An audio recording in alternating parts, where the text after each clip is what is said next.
میرے اور آپ کے آقا و مولا نے ارشاد فرمایا قیامت کے دن میرے سب سے قریب وہ ہوگا جو کثرت سے میرے اوپر درود پڑھنے والا ہوگا۔ تو یہ حضور کی قربت کا ضامن ہے درود، تو اس لیے اپنی اولاد کو حضور علیہ السلام پر درود پڑھنے کی ترغیب دو۔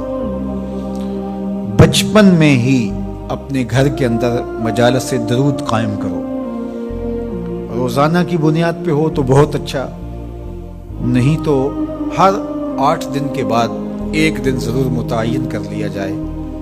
جمعۃ المبارک کے دن کثرت کے ساتھ درود پڑھنے کی ترغیب دی گئی ہے، اور فرمایا اس دن فرشتے حاضر ہوتے ہیں۔ تو حضرت ابو درداء رضی اللہ تعالی عنہ نے عرض کی، یا رسول اللہ صلی اللہ علیہ وسلم، آپ کی حیات طیبہ میں تو ٹھیک ہے، لیکن جب آپ انتقال کر جائیں تو کیا اس کے بعد بھی یہ عمل جاری رکھا جائے؟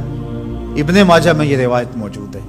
تو حضور علیہ السلام نے حضرت ابو درداء سے فرمایا، ہاں میرے وصال کے بعد بھی اس عمل کو جاری رکھنا، اور ساتھ ارشاد کیا کہ ان اللہ حرم علی الارض ان تاکل اجساد الانبیاء فنبی اللہ حی یرزق، اللہ نے مٹی پر حرام کر دیا ہے کہ وہ نبیوں کے جسموں کو کھائے، نبی قبروں میں زندہ ہوتے ہیں، ان کو رزق بھی دیا جاتا ہے۔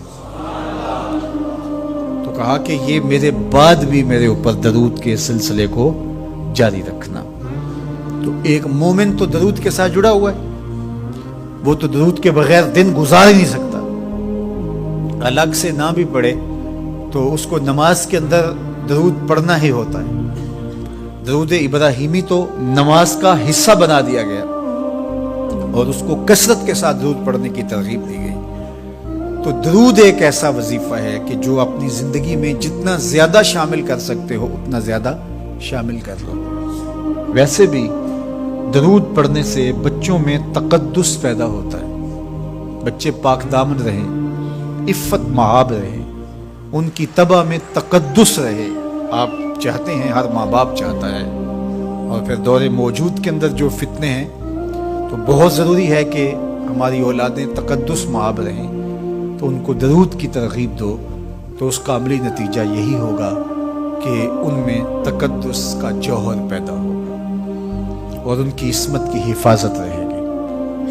اور درود شریف پڑھنے والے بچے اور درود شریف نہ پڑھنے والے بچے دونوں کی عادات میں فرق ہوتا ہے۔ درود پڑھنے والوں کی طبع میں رقت، لطافت، نرمی، محبت، شفقت جیسے جذبات پیدا ہوتے ہیں۔ یہ درود شریف کا عملی نتیجہ ہے۔ بعض لوگوں کو شکایت ہوتی ہے کہ ہمارے بچے بڑے اکھڑ ہیں، بڑے تند مزاج ہیں، بڑے سخت گیر ہیں، تو اس کا علاج کیا ہے؟ تو اس کا علاج یہی ہے کہ ان کو درود کی تسبیح دو۔ درود اکڑ توڑ دیتا ہے، طبیعت کی تندی نکال دیتا ہے، طبائع کی تلخیاں ختم کر دیتا ہے، محمد عربی کے نام کی مٹھاس پیدا کر دیتا ہے۔ حضور کا نام شہد سے میٹھا ہے، دل آویز ہے، کھنڈ میں اتنی مٹھاس نہیں ہے، شکر اور گڑ میں اتنی مٹھاس نہیں ہے، شہد میں اتنی مٹھاس نہیں ہے، کاند اور نبات میں اتنی مٹھاس نہیں ہے جتنی نام محمد میں رکھی ہے۔ ان کا نام لبوں پر آئے، میٹھا میٹھا منہ ہو جائے، ان کے بول بہاروں جیسے اور اصحاب ستاروں جیسے، ان سا پیارا اور نہ کوئی، ان سے بچھڑ کے لکڑی روئی، جب وہ سیر کو جایا کرتے سر پہ بادل سایا کرتے۔ تو ان کا نام ہی میٹھا ہے، دل آویز ہے، تو درود غصہ ختم کرتا ہے، طبیعت کی تلخی اور تندی مٹا دیتا ہے، اکھڑ پن ختم کرتا ہے۔ تو آپ اگر چاہیں کہ اولاد اکھڑ ہے تو ان کو کسی طرح درود پہ لے آئیں، درود کی تسبیح ان کے ہاتھ میں دے دیں، تو ان کی طبع میں نفاست بھی آئے گی، ان کی طبع میں لطافت بھی آئے گی، ان کی طبع میں رقت بھی آئے گی، ان کی طبع میں محبت بھی آئے گی، ان کی طبع کے اندر جو ہے وہ لیاقت بھی پیدا ہوگی۔ درود پڑھنے والا بچہ ذہنی استعداد میں درود نہ پڑھنے والے بچے سے بہتر ہوتا ہے۔ یہ بھی آپ تجربہ کر کے دیکھ لیں، 2 بچے برابر ذہنی استعداد رکھتے ہوں اور ان میں سے ایک بچہ درود پڑھتا ہو اور ایک درود نہ پڑھتا ہو، تو درود پڑھنے والا بچہ آگے ہوگا۔ یہ درود کی برکتیں ہیں، یہ درود کی رحمتیں ہیں۔ تو درود کثرت سے پڑھنا اپنی اولاد کو سکھائیں گے.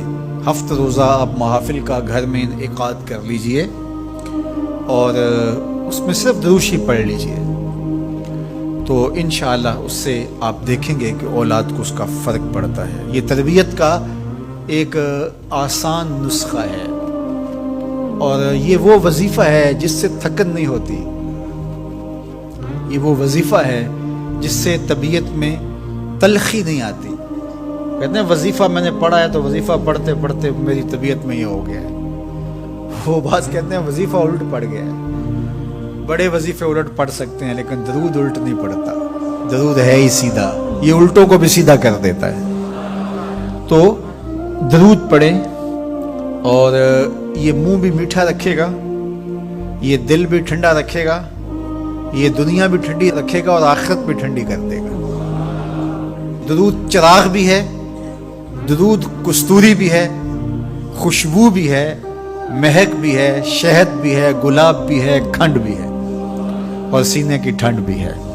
تو درود اپنی طبع کے اندر اچھی طرح سے راسخ کر دیں اور اپنی اولادوں کی طبع میں اس کو راسخ کریں. اس سے آپ عملاً دیکھیں گے, میں سالوں کی بات نہیں کرتا, اشروں مہینوں کے اندر آپ فرق پڑتا دیکھیں گے. دین کی بات پھیلانا صدقہ جاریہ ہے.